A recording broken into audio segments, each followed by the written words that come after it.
Story की starting में हमें हांग जेनहे एरा का सीन दिखाया जाता है। हांग जेन एरा के 13th ईयर में ठंडी का मौसम था। लोग प्रिंस शाओ के लौटने की खुशी में इकट्ठा हुए थे। उन्हीं में से कुछ लोग कह रहे थे प्रिंस जायन शाह ने 1 महीने के अंदर ही बहुत बड़ी दुश्मन सेना को परास्त कर दिया। लोग आपस में बात कर रहे थे। मैंने सुना है कि उनके बारे में थर्ड प्रिंस जिनसाओ वापस लौट रहे हैं। और कई लोग ये बात कर रहे थे कि ये कोई राज की बात नहीं है कि प्रिंस शाओ को हमेशा एम्परर द्वारा फेवर किया जाता है और इन्हीं कारणों से उनके राजगद्दी पाने का रास्ता बिल्कुल साफ है।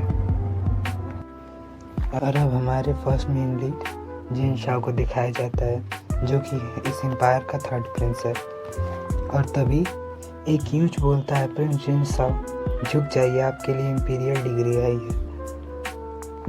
आपकी दुश्मन सेना पर विजय की प्रशंसा पूरे इंपीरियल कोर्ट में हो रही है और आपको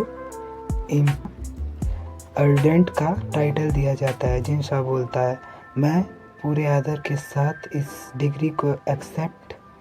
तभी यूज बोलता है, प्रिंस जिन शाह, अभी पूरी डिग्री ख़त्म नहीं हुई है। आपको एम्पायर की सेवा के लिए लाइफ पार्टनर दिया जाता है। वो मर्क्यूस की कॉन्क्यूबाइन का बेटा है।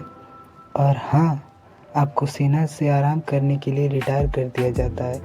तो क्या आप ये इंपीरियल डिग्री एक्सेप्ट करते हैं? एक मेल लाइफ पार्टनर देना तो जैसे राइजिंग प्रिंस के लिए तो एक डेथ सेंटेंस की तरह हो चुका है। ये कुछ लोग फुसफुसाते हैं उसी भीड़ में। अगर उन्होंने इस डिग्री को स्वीकार कर लिया तो वो राजगद्दी के उत्तराधिकारी बनने की दौड़ से पूरी तरह से बाहर हो जाएंगे। लेकिन अगर उन्होंने इसे एक्सेप्ट नहीं किया तो इंपीरियल डिग्री का अपमान करने के कारण प्रिंस के पद से उन्हें निकाल दिया जाएगा। यूज बोलता है, क्या आप इसे स्वीकार करते हैं माय प्रिंस?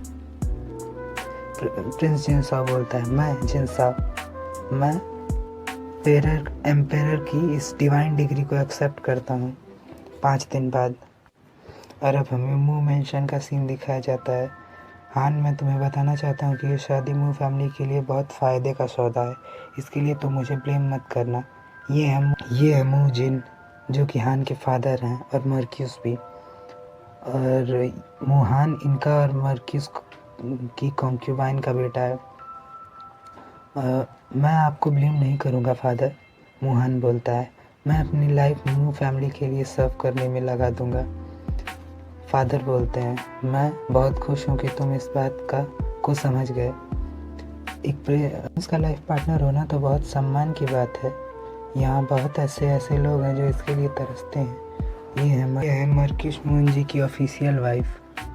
नहीं, ये हान की मदर नहीं है। हान की मदर तो एक कॉन्क्यूबाइन है और ये एक ऑफिशियल वाइफ है। हाँ, ऑफिशियल वाइफ और कॉन्क्यूबाइन के बीच बहुत अंतर होता है। और ये सुनने के बाद हान गुस्से से अपना हाथ क्लेंच करता है और तभी एक सर्वेंट आके हान से बोलता है, योर लॉर्डशिप, प्रिंस ने आपके लिए एक मैसेज भेजा है। उन्होंने यंग मास्टर को जल्दी आने को बोला है। मर्क्यूस की वाइफ बोलती है, मुझे लगता है प्रिंस तुमसे मिलने के लिए मरे जा रहे हैं। मुहान बोलता है, हाँ, मैं अकेले ही निकलूँगा, मेरे लिए गाड़ी तैयार करो। और अपना वेल ओढ़कर कहता है, मैं तुमसे आखिरी बार विदा लेता हूँ मू हाउस। और नेक्स्ट सीन में हमें प्रिंस शाओ की गार्डन का सीन दिखाया जाता है, जहाँ प्रिंस शाओ की नौकरानी बोलती है, आपकी ब्राइड यहाँ आ गई है योर हाइनेस। शाओ बोलता है, हाँ, मेरी ब्राइड, जरा मुझे देखने तो दो। और शाओ मुहान का वेल खींच कर फेंक देता है और बोलता है, हाँ, मुझे नहीं पता है तुम यहाँ तक कैसे पहुँचे, पर तुम्हें मुझसे कोई भी मतलब रखने की ज़रूरत नहीं है। और ये बोलकर वो मुंह को धक्का दे देता है। और नेक्स्ट सीन में हमें उनके ब्राइड चैम्बर का सीन दिखाया जाता है।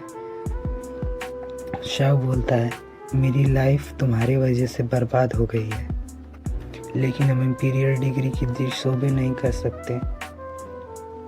और ये बोलकर वो मुहान के साथ बहुत हार्शली इंटीमेट होता है।